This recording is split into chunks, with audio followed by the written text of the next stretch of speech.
Welcome. We're happy to have you here. Thank you so much for your interest in our program.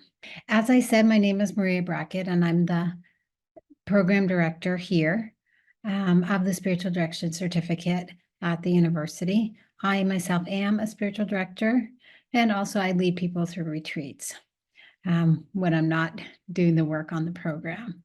Right. So it's something that's very close to my heart that I enjoy. I really consider it a privilege to walk with people in this way. So this is an informative webinar. We have times where we interview an alumni or a student of the program, but tonight it's just to give you information about the program. I'll leave some time at the end of the webinar for some questions that you might have. And you can just put those in the Q&A box in the webinar, and you can type them in as they come up, and then I'll go there at the end and just go through them and answer them. We're so happy to have you here. So let's get started. So this is what we're going to see tonight, who we are as a university, what is kind of just going over what spiritual direction is, and also about the program itself and time frame and tuition, when do classes start, how much do the classes cost, things like that. Divine Mercy University is a graduate school, and it was started by Christians and Catholics that wanted to bring about bring to the field of psychology a Catholic Christian view of the human person and really root psychology, see that kind of marriage of faith and reason. It is a graduate school. And in 2019, the university decided, well, before that actually, but in 2019 is when we launched the program, to start beginning to create things that help people in ministry. And that's, they thought the place to start would be with a spiritual direction training program. So that's how it was started. The university is a rigorous university, high academic standards. I've got another slide just to show you who we're accredited by. And it's really dedicated, the mission of the university is dedicated to the Catholic Christian understanding of the human person, and bringing that understanding to the world of the human sciences and other helping professions, right? It's a university that's involved in research and training and education of doctorate students and counselors, and other people that work in fields and would like to know more about the human person. So we've got a master's in psychology, we've got a doctorate in clinical psychology and a master's in counseling, as well as the spiritual direction certificate. This is our accreditation bodies, really depending upon the program. There's different accreditation bodies, but the whole university is accredited by SACS and also by the state, the Higher Education Council of Virginia. That depending on the program, it's you also. Sorry, spring is sprung here in Virginia. So we have different accreditations. The spiritual direction program itself isn't accredited per se by any body, because there's not any type of body that accredits spiritual direction training programs, but it is run by a university that is accredited, and we follow the same standards in the carrying out of the program as we do with our other degree programs. You might think it's kind of funny that I'm telling, we're going to talk about what is spiritual direction, right? Because you're like, well, if I'm interested in the program, I already know what it is. But, I do like to just talk about it in the way that we understand it and see it. Not that it's different from the Catholic Christian tradition, but I just like to kind of put it out there because, there are kind of different interpretations sometimes of what spiritual direction is. And I want you to get a sense of how we understand it, because I think that probably would help you to understand if this is a program that's good for you. We really understand it as a spiritual accompaniment, type of spiritual counseling. assisting people on their path to the Lord, of being there for them in service both to them and to the Lord, and primarily a deep listening to the person to help them deepen in their experience of the Lord and his narrative in their lives. And the goal is to help the person to grow closer to God, to grow in their intimacy with the Lord and their following of him.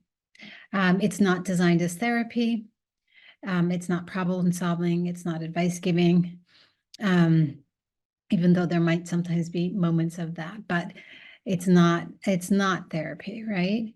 But it's walking with someone in their walk with the Lord.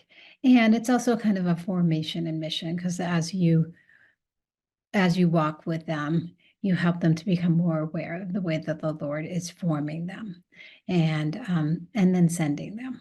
Sometimes there's moments of discernment about that, right?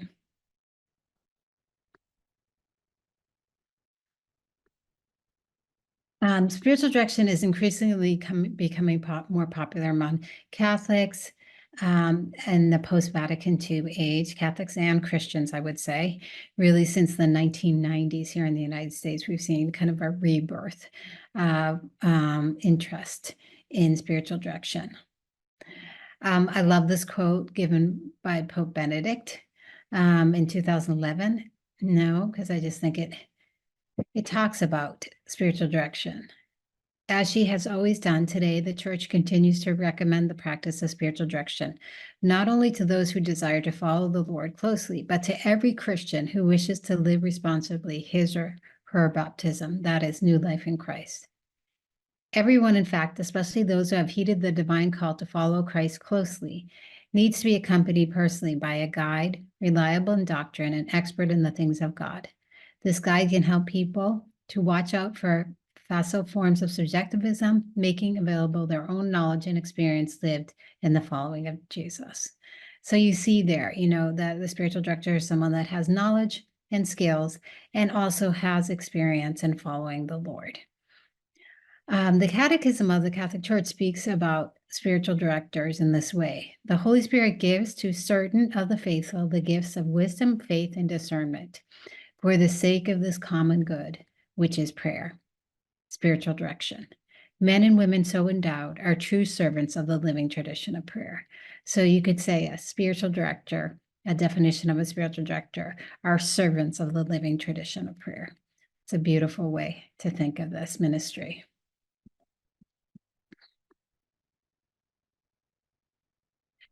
So if you can put your questions in the Q&A, that will help me. And at the end, I will answer them. Thank you so much. I don't want to miss your questions. So spiritual direction focuses on a relationship with God, right? The person's relationship with God. And we see this. There's biblical roots for spiritual director, confirmed in its necessity in the spiritual life. Those figures that help others grow in their relationship with God, whether prophets, figures of faith, angels, apostles. And Jesus himself walked with his apostles and helped them to know the Father, right? Often there are times in a person's life when they can feel even more the need for this help, whether, it's kind of like a reconversion, accompanying someone that maybe has experienced a traumatic event, or someone experiencing a spiritual trial or some type of difficulty. Sometimes that makes them look for a spiritual director to kind of help them to walk with them and help them to see what the Lord might be doing there. Spiritual direction is a sacred space, right? When someone might feel spiritually stuck, in order to raise their questions and concerns. And spiritual direction as a sacred space really tries to create an environment of trust and confidentiality where the person can bring their real selves. They can open their heart, their interior to the spiritual director as an opportunity to experience the love of God and to grow. In this document that was put out by the Catholic Church in 2011 also, the title is there, The Priest, Minister of Divine Mercy and Aid for Confessors and Spiritual Directors, Says the principal objective of spiritual direction is therefore to discern the signs of God's will for our journey of vocation, prayer, perfection for our daily life, and for our fraternal ministry. So it's really to try to understand where the Lord is leading us in our lives. There are some, I like to talk about these things. Sometimes there are some myths about spiritual direction, that all priests are spiritual directors, or just because someone is an ordained minister that they are spiritual directors. At least in the Catholic Church, of this understanding in the same document that was written in 2011 was shown not to be true. That this document calls about even priests needing to be prepared to give spiritual direction, so that they can. Says here, such training would enable them to afford spiritual counsel with greater diligence, discernment, and spiritual accompaniment. So it's not enough to have the gifts. We also need to be trained. Sometimes also priests can be very busy and not have the time to give spiritual direction, right? Even though that's sad, but it can be true because of the demands that they have on their schedules. Myth number 2, lay people cannot be spiritual directors. At least in the Catholic Church, there's not any document that says who can or cannot be spiritual directors. In addition, there's a long history of lay spiritual directors in the Catholic Church.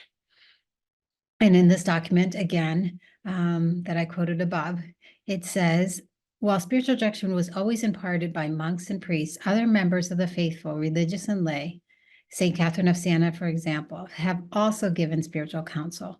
There are to be found also well-formed lay people, both men and women, who offer this service of counsel along the journey of holiness. The early desert fathers and mothers are also examples, and St. John Paul II, Pope John Paul II, spoke very highly of his first spiritual director, Jan Tyranowski, who was himself also a layman. Sometimes people do need someone that is living their own vocation, and can relate to them in spiritual direction. Or, a man might be looking for a man, a woman might be looking for a woman to be a spiritual director. So sometimes this need and just to be able to walk with a person in their own situation of life and maybe from that own experience of a similar vocation. The other one is just that, Catholic parishes or dioceses or other faith communities do not have spiritual directors. Really, in this document, they're saying, Catholic parishes or dioceses, institutions, authorities can actually have spiritual directors. There can be an official office, that oversees these. And in some of the dioceses in the United States, the Catholic diocese, they do actually have an office for spiritual direction that oversees the spiritual directors that work in their diocese, that carry out this ministry. So let me talk to you a little bit about the program, because I know that's the interest that you have here. So what to expect in the spiritual direction certificate. It is predominantly an online program. I say that because we do have 2 residencies.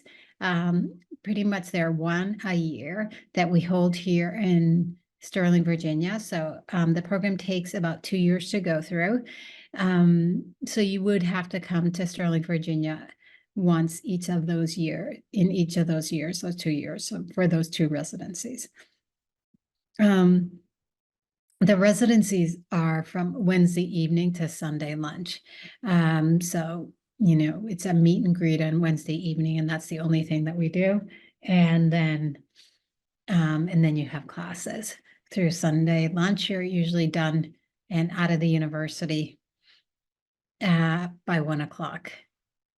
So it's asynchronous, which means that opposed to synchronous, right? So it means that you don't have to get online for classes. The work can be done on your own time. There are some small groups activities where you have to get together with a couple other students virtually, but they're not every week. in the program. And that's a little bit easier to schedule because you're just scheduling with a couple other people. And even when there is sometimes it's the teachers will hold a synchronous discussion, but these are never obligatory. They're always recorded. You can listen to them. We always give you options of how to do your assignments. So if there is anything synchronous, there's always another way to do it. Except for the triad experiences and the small group meetings. And the program has 6 courses to it and 2 residencies. The residencies occur at the end of the 3rd course and the beginning of the 5th course. To graduate, you have to fulfill 60 practicum hours, which is divided into 48 hours of seeing people in spiritual direction and 12 hours of supervision. That supervision is given within the 5th and the 6th course, so it's not like you have to find a supervisor. Those other hours are actually given in those courses.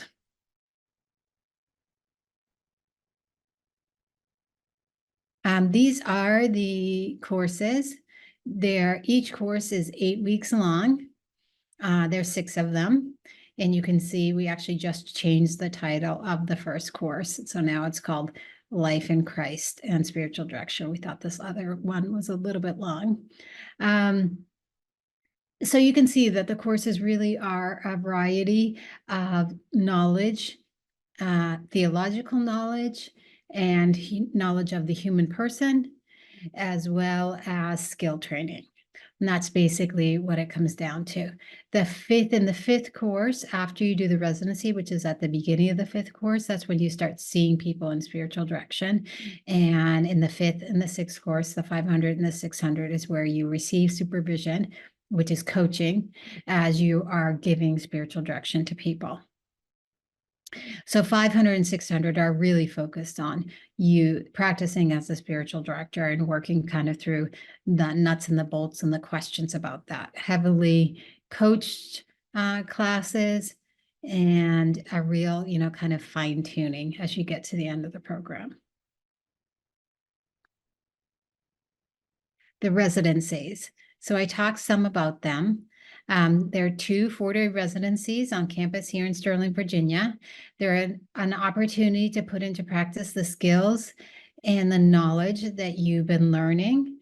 And the residencies are always led by 2 faculty members, someone from the theological side and someone from the human science side.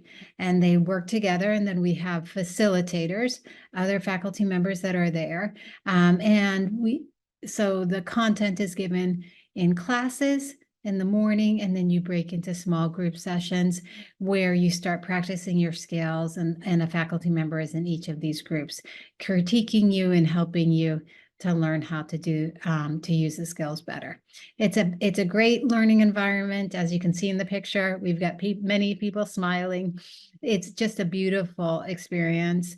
On Saturday morning, we dedicate the morning to prayer, a type of retreat experience just to help you to kind of bring to the Lord and talk over with him some of the things that you've been learning or wherever he has you. So the whole certificate does have this transformational element where you're just growing in your relationship with the Lord too as you go through the courses. So as I said, the residencies are held. Residency 1 is held at the end of the 3rd term. Remember, each of the courses is 8 weeks. So the residency 1 is held at the 7th week of the 3rd term, and residency 2 is at week 2 of the 5th term or the 5th course.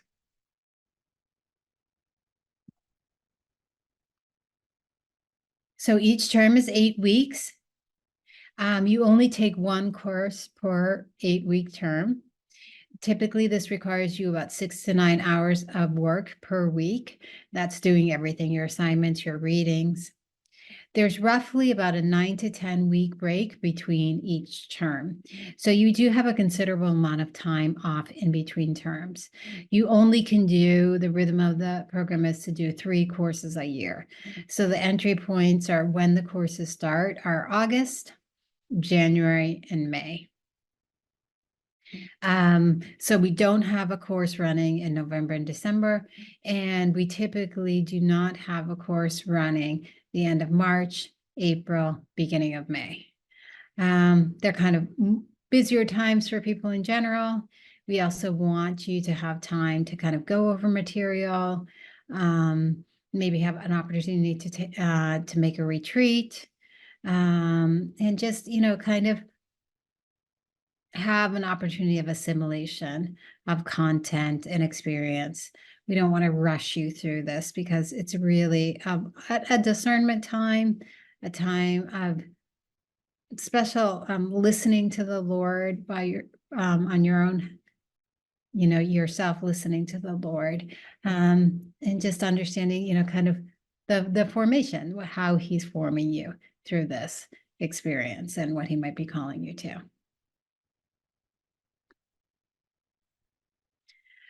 The cost of the courses is $800 per course, and the residencies, each residency costs $1,100 or $1,100, right? The residency, that cost is more because it covers the lodging. We put you up in a hotel. It covers you the materials, most of the meals. You're responsible for 3 of your dinners, but everything else is covered there. And that's the cost.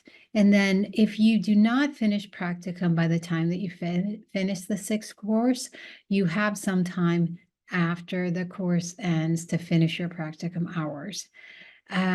So when you're in practicum and maybe not taking a course, you need to continue being enrolled in the university. So we offer 2 courses that are called practicum or practicum with supervision. And these cost $50 for practicum or $100 for practicum with supervision. The difference is practicum just keeps you enrolled in the university, and you have an individual supervisor that you found on your own that's giving you supervision, or you register for practicum with supervision and it puts you in a supervision group.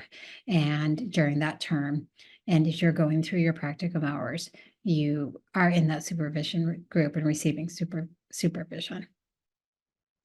So that's the difference of those, and therefore the difference in price, because we hire the supervisor and we set up those groups for you.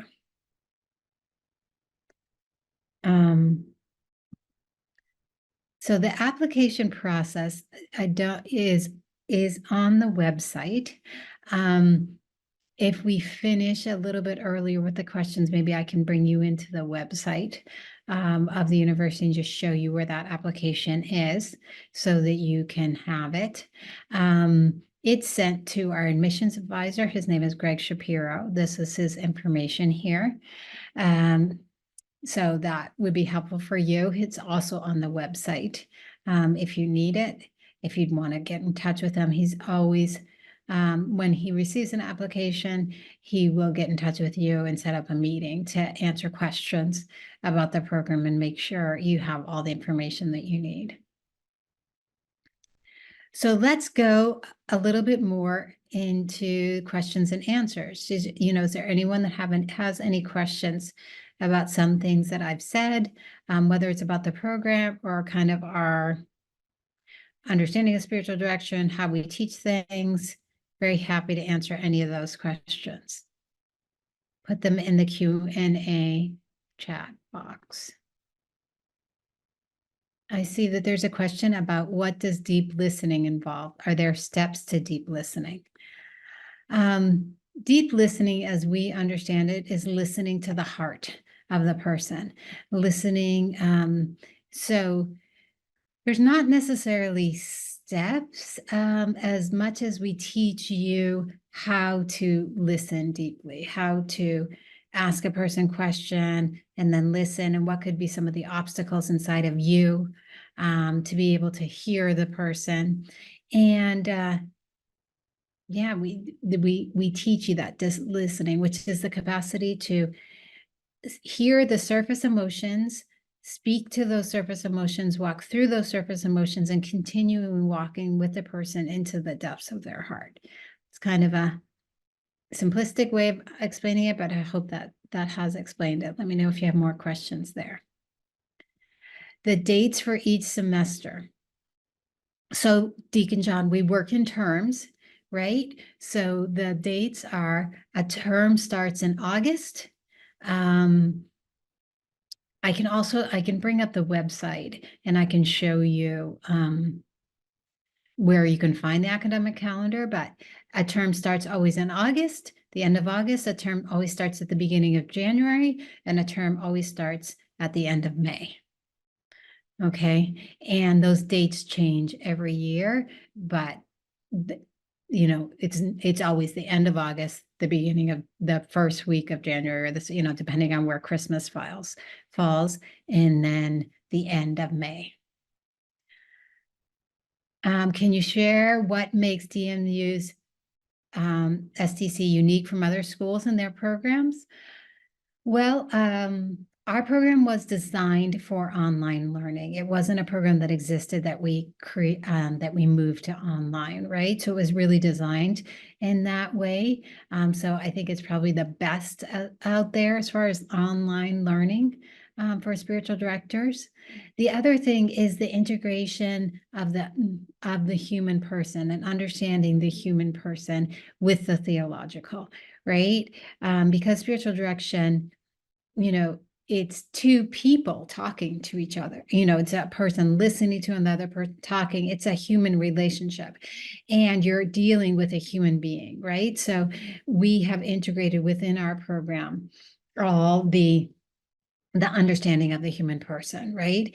And since we are a graduate school for psychologists and counselors, we teach you, what is the difference between spiritual direction and therapy, and when would a spiritual director want to work with a therapist, and even we teach you how to kind of recognize maybe some of the difficulties that a person might be having, and how to refer them to someone else that can help them, right? So I think those are kind of the big things.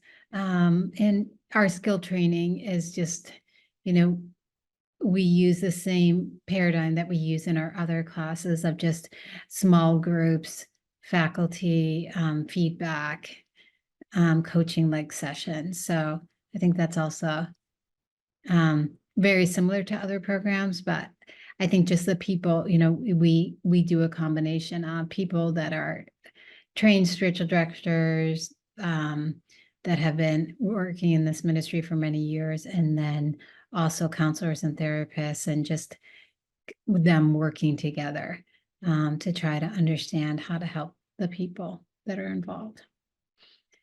So Carlene, you're asking who teaches the courses. Is there any continuity of instruction so as to have a relationship with the instructor? Is there a video-based training? What kind of assignments are in the courses? Okay, lots of great questions. The courses are taught, depending on the material, in the content of the course, courses are either taught by clinicians, therapists, when we're talking about some of the skills needed, or we're talking about human development.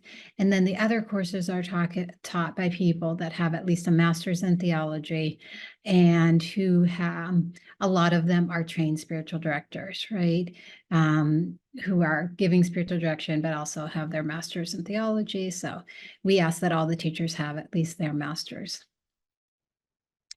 We do. So is there continuity of instruction? Not really, because every course is taught by a different instructor, but we do give you a program advisor in the third course, and that program advisor walks through the program with you. And those program advisors are either faculty members or experienced spiritual directors who've gone through the program or know the program well. So they really can help you to understand where you are as far as your training in this ministry, and also what it's like in the program, right? Because they know the program well, or they're alumni of the program, that they've gone through it, right? Is there video-based training? Not sure if I understand that the content that's given on the courses is a combination of readings, videos from the public domain, videos that we made here on campus. And some of those videos are like roundtable discussions about a theme, or an interview with someone about a particular theme that has to do with the content. And assignments in the courses, the assignments are usually, well, reflection essays, not any type of research essays, but reflection essays.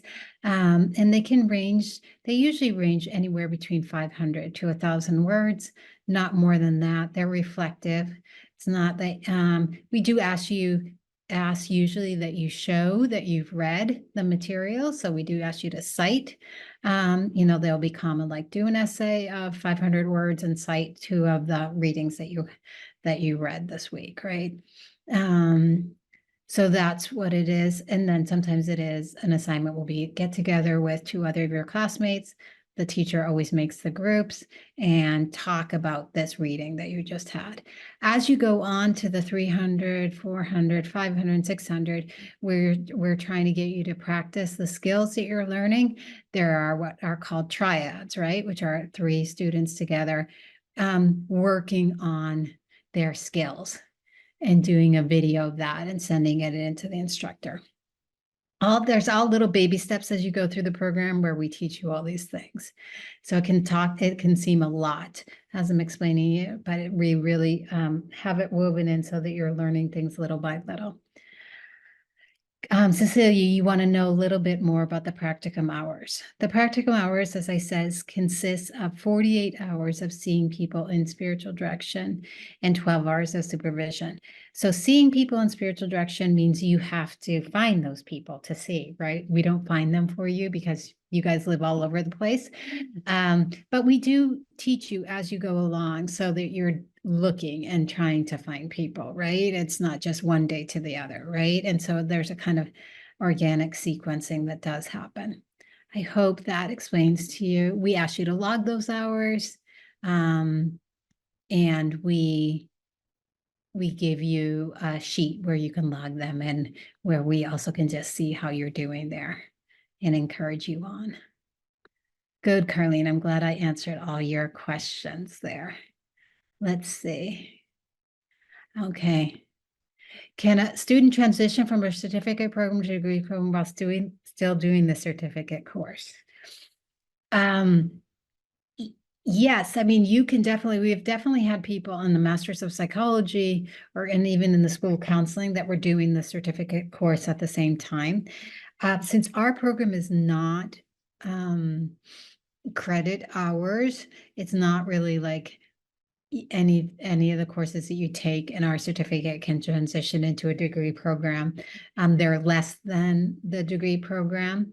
And so we don't, it's not, it's a certificate. It's a freestanding program. It's not attached to a degree program. We're hoping at some time in the future we can attach it to one of the degree programs for the people that want to kind of like maybe take the Masters of Psychology and specialize in spiritual direction or something like that. But at this point in time, we don't have that yet. There are some universities, especially Jesuit universities, that they have a master's in spiritual theology, and then they have a special track for spiritual direction or something like that. We don't have that. We intertwine the theology and the knowledge of the human person within this whole program. And we don't require people to have a master's degree to get into the program.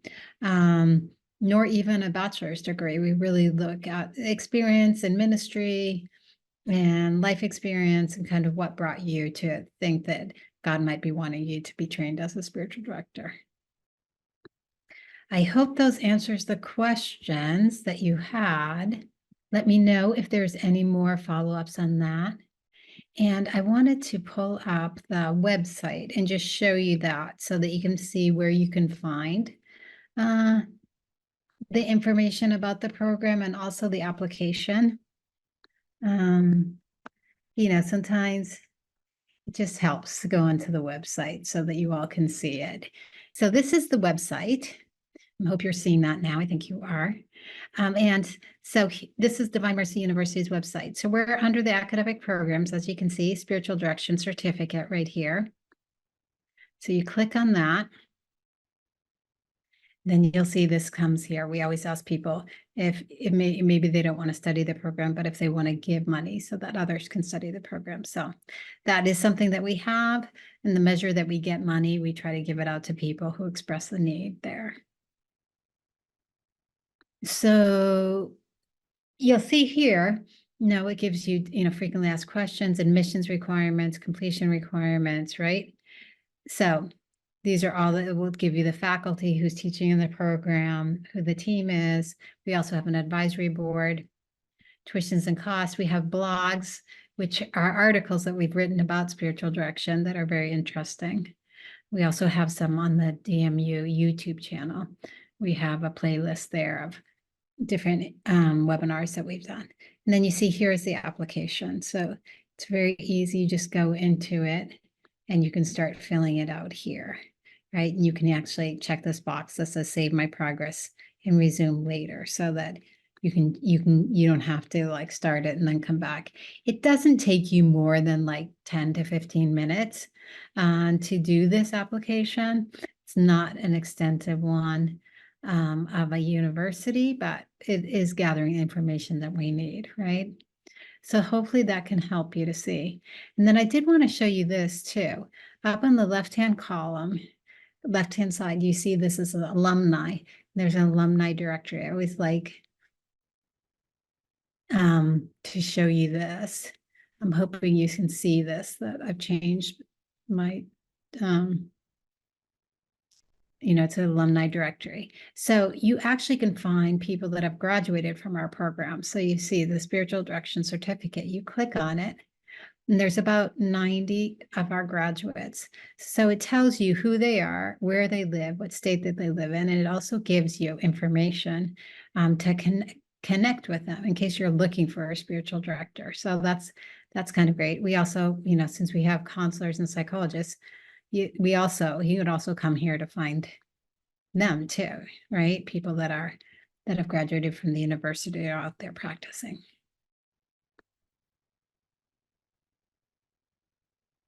Is there any reason why the program was referred to as Catholic Christian rather than simply Catholic? Well, because sometimes people don't think Catholics are Christians, and because our audience, what we try to help people to see is that root of the followers of Jesus and that understanding of the human person. That is a tradition that has been carried on by the Catholic faith, and we are a Catholic university, right? But we just want to kind of emphasize that Catholics are Christians, and so that's why we put there. And the university accepts anyone that wants to learn in this tradition, right? We definitely have people in the program that aren't Catholics, that are Christians, and we would accept anyone that wanted to learn in this tradition. So I hope that answers that question, Allie. Okay, I'm going to stop sharing. Any more questions that you might have? I hope that this has answered your questions. I hope that it was informative for you. Is there anything that you would like to know about the program itself that maybe I haven't explained? Sometimes, since I live and breathe this program, sometimes it's almost like it becomes like evident, right? It's just like logical for me, but I know sometimes I don't explain everything. And it is, skill training. We were talking about becoming a spiritual director. It's knowledge and skills, right? And so skill training always has its ins and outs, right, of learning those skills. So that's really interwoven throughout the program, but it's a little bit different than just a theoretical program, right? Just learning theology or something like that. So a question about the graduate. Please respond to the Q about graduation. Where is that question? So I'm not seeing that question.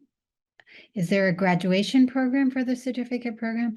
Oh, are you talking about, is there a graduate? Like, is there a ceremony, a graduation ceremony? Yes, there is a graduation ceremony, if that's what your question is. It's part of the university's graduation. The spiritual direction students are involved in the same graduation ceremony as the university and are given their certificates there. Sorry, I thought you were talking about graduate schools or things like that. So